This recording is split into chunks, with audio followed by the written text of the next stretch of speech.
Ya, media Vietnam doakan timnas Indonesia U23 lolos ke perempat final, alasannya bikin baper. Potret ribuan supporter dukung timnas Indonesia U23 bikin heboh di Qatar. Simak selengkapnya di sini hanya di Kamus Bola bersama saya untuk Anda.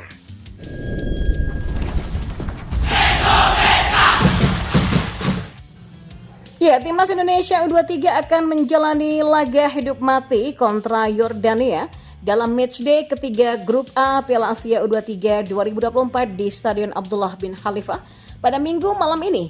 Laga ini penting bagi tim Merah Putih untuk memastikan lolos atau tidaknya ke babak perempat final. Skuad Garuda Muda memang tidak boleh kalah dalam pertandingan ini, tapi hasil imbang apalagi menang sudah bisa membawa skuad asuhan Sinteyong melangkah ke babak 8 besar. Dukungan pun mengalir agar timnas U23 mampu meraih hasil yang apik dan lolos ke babak selanjutnya, salah satunya datang dari media Vietnam yaitu Soha.vm. Indonesia U23 hanya membutuhkan 1 poin lagi pada pertandingan melawan Yordania untuk mencapai babak perempat final di turnamen pertamanya, tulis laman tersebut. Tercapainya 3 wakil ASEAN di babak perempat final akan menjadi bukti kuat perkembangan sepak bola Asia Tenggara di level kontinental, katanya lagi. Seperti diketahui, Vietnam juga sudah memastikan 1 tiket ke babak perempat final, sementara Indonesia dan Thailand masih harus berjuang hingga laga terakhir grup. Ya, timnas Indonesia U23 juga sedang dalam kepercayaan diri tinggi, ini setelah di matchday kedua mengalahkan Australia dengan skor tipis 1-0. Selain itu, timnas Indonesia U23 juga sudah bisa menurunkan Ivar Jenner. Pemain Jong Utrecht ini selesai menjalani hukuman kartu merah. Dan kita beralih ke informasi selanjutnya, timnas Indonesia U23 bakal mendapatkan dukungan moral dari 3.000 supporter saat menghadapi laga krusial melawan Yordania. Sementara Garuda Muda masih harus bersaing dengan Yordania untuk mendapatkan 1 tiket lainnya. Ketiga tim memang masih berpeluang untuk lolos, namun Indonesia berada di posisi yang bagus, hanya butuh hasil imbang sementara Yordania dan Australia harus menang. Di laga penutup Grup A, Australia akan melawan Qatar. Dalam laga melawan Yordania nanti, Indonesian Football Association in Qatar atau IFQ bersama kelompok supporter Ultras Garuda Qatar telah mereservasi sekitar 1.400 tiket. Reservasi diperlukan karena tidak semua supporter timnas Indonesia di Qatar dapat membeli tiket secara online dikarenakan ketiadaan akun bank atau kartu kredit. Menurut rilis media dari KBRI Doha yang dibagikan kepada Kompas.com, tiket yang sudah direservasi ini sudah didistribusikan ke Korwil masing-masing kelompok supporter. Jumlah supporter Merah Putih yang akan menyaksikan langsung laga timnas U23 Indonesia versus Yordania disebut akan bertambah jika turut menghitung sejumlah warga negara Indonesia yang datang dengan membeli tiket online secara mandiri. KBRI Doha memperkirakan jumlah supporter yang datang kali ini akan mencapai 3.000 orang. Di sisi lain, Yordania juga wajib memetik kemenangan atas Indonesia sembari berharap hasil partai lain Grup A antara Qatar versus Australia berpihak kepada mereka. Yordania adalah negara dengan jumlah diaspora yang cukup besar di Qatar. Mereka juga dikenal dengan supporternya yang fanatik. Oleh karena itu, besar kemungkinan stadion juga akan dipenuhi oleh supporter Yordania. Demikian keterangan yang diberikan oleh KBRI Doha. Timnas Indonesia menghidupkan asa untuk lolos ke fase gugur Piala Asia U23 usai menang 1-0 atas Australia pada Kamis kemarin. Kemenangan Indonesia atas Australia dipastikan lewat 1 gol dari Komang Teguh pada menit ke-45. Garuda Muda terbukti mampu bangkit usai menerima kekalahan 0-2 dari Qatar pada laga pertama Grup A pada Senin kemarin. Dan kini Indonesia berada di peringkat kedua klasemen Grup A Piala Asia U23 2024 dengan 3 poin. Persis di bawah Qatar dengan 6 poin yang sudah memastikan kelolosan ke perempat final. Pelatih timnas Indonesia U23 Sinteyong pun mengajak para anak asuhnya untuk tetap optimis menjelang laga kontra Yordania. Saya menekankan kepada pemain untuk tidak boleh menyerah dan tetap percaya diri, juga pentingnya mental yang kuat. Pemain melakukan itu semua dengan baik, mereka berusaha dengan upaya yang hebat. Dan pertandingan timnas U23 Indonesia versus Yordania disiarkan secara langsung dan dapat disaksikan lewat stasiun televisi RCTI malam ini mulai pukul 10:30 malam. Ya, laga antar kedua tim juga dapat ditonton lewat tayangan live streaming dengan mengakses link siaran langsung Indonesia versus Yordania. Ya, Sinteyong salut pengorbanan dan perjuangan Justin Hubner bergabung dengan timnas Indonesia U23 di Piala Asia U23 kemauan tinggi.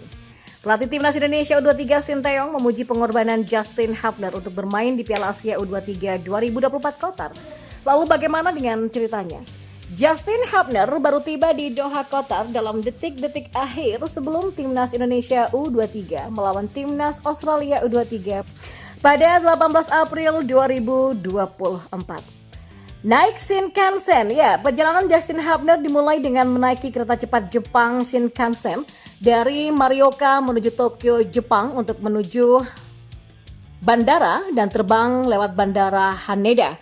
Dari Bandara Haneda, Justin Hubner harus transit dulu di Manila, Filipina, baru meneruskan penerbangan ke Doha. Sesampainya di ibu kota Qatar itu, bek berusia 20 tahun ini bergegas menuju stadion. Justin Hubner menginjakkan kaki di Abdullah bin Khalifah Stadium Doha hanya beberapa menit sebelum kick-off Timnas Indonesia U23 kontra Australia U23 yang dimulai pada pukul 4 sore waktu setempat. Perjuangan Justin Hubner terbayar lunas karena dimainkan di babak kedua, tepatnya pada menit ke-72 dan membawa Timnas Indonesia U23 menang 1-0 atas Australia U23.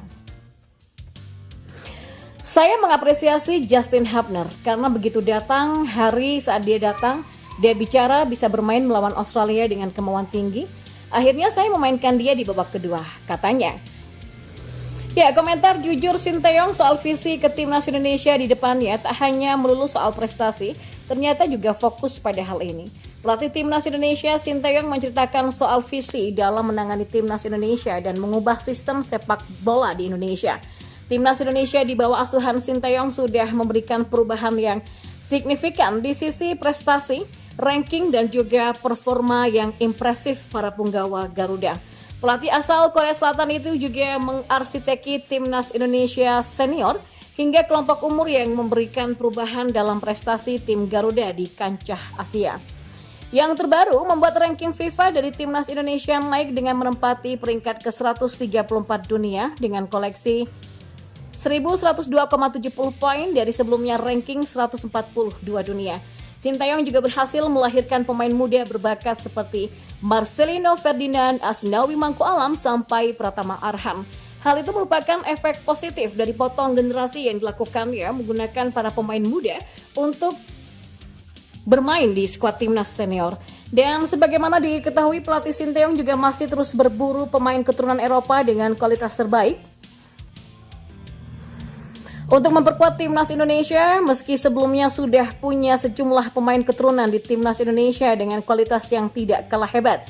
Sebut saja seperti Jordi Amat, Shani Patinama, Elkan Baggett, Ivar Jenner, Sandy Walsh, dan Rafael Struijk.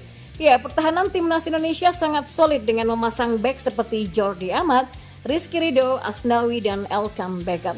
Ya, perpaduan pemain lokal dan naturalisasi yang bahu-membahu terbukti bisa mengangkat prestasi Timnas Indonesia seperti sebelumnya lolos ke babak 16 besar Piala Asia 2023.